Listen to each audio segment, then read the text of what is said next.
God-fearing and God-honoring, Bible-believing Christians, and you say this, I mean, evangelicals who understand the seriousness of the sinful times, and then you say, most people don't understand that, but true Bible-believing Christians do understand that, and to hear what you're writing is kind of give-up talk, and I don't know if you plan on doing that, so what are you really saying?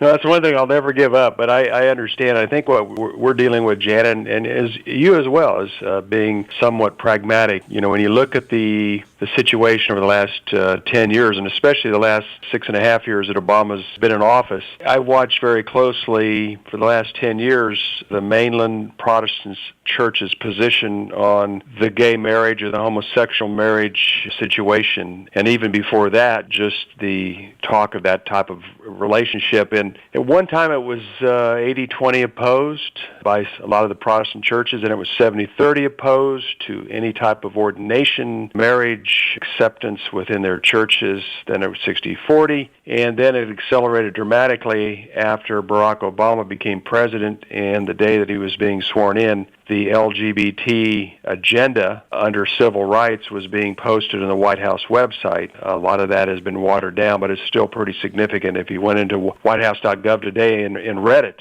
So things have dramatically changed. We now have, according to the Pew Research poll, we have 62% of Protestants now favor same-sex marriage. We're right about 56% of the Catholics favor same-sex marriage, and it's continuing to go in that direction, where 70% of the evangelicals say no way. You write in your newsletter, you say, and this is a terrible indictment on the current administration, but you say the Obama administration has filled major cabinet and administrative leadership positions in employment, commerce, education, the military, and others with LGBT activists, now estimated at more than 250 people. And then you say the U.S. media and their leadership are overwhelmingly pro-LGBT and or members of that community. And then you say they have marginalized and or attacked anyone who opposes their agenda, and then you conclude the movement has cleverly used the words marriage equality, respect, and dignity, and now love wins, all this in an attempt to appeal to the hearts of people. So from the day this man was inaugurated, this stuff has started to accelerate, and you've been documenting that. It's not new news to me. It might be to some other folks. No, absolutely. This is something that was planned 25 plus years ago. A couple of Harvard PhDs put a plan together on how to make America become desensitized to the gay and lesbian lifestyle, and it's been followed to a T. For the lack of a better word, it's been masterfully implemented. I'd say 85 to 90% of the media is totally in the LGBT camp, and all we ever hear is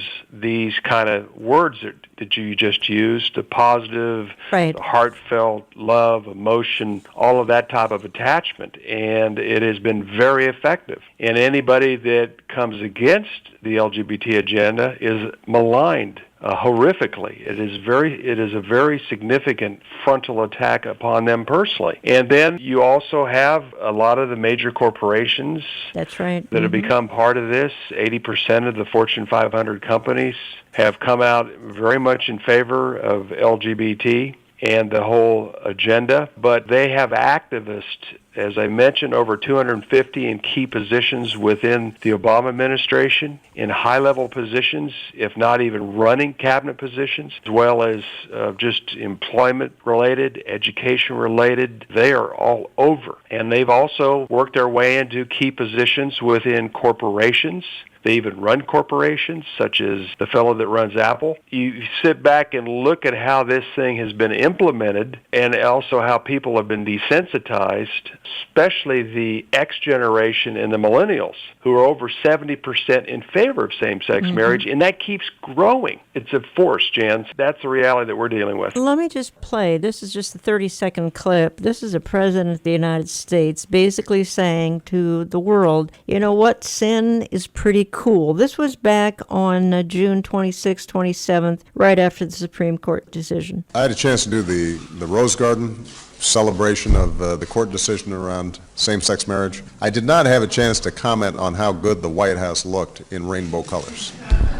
That made it a really good week. To see people gathered in an evening outside on a beautiful summer night, and to feel whole, and to feel accepted, and to feel that they had a right to love, that was pretty cool.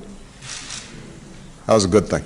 As you say, Bill, couched in terms that make it sound so right. Exactly. So innocent, everybody has the right to love and should love, and playing to the heart. Yes, playing to the heart. Thank you. And that's where this whole agenda and whole movement has been so effective, is playing to the heart. And those people, like ourselves, that look to the Bible and what the Bible says, whether it's the Old Testament or the New Testament, is very specific that the Bible and God opposes this lifestyle. That's the bottom line. That's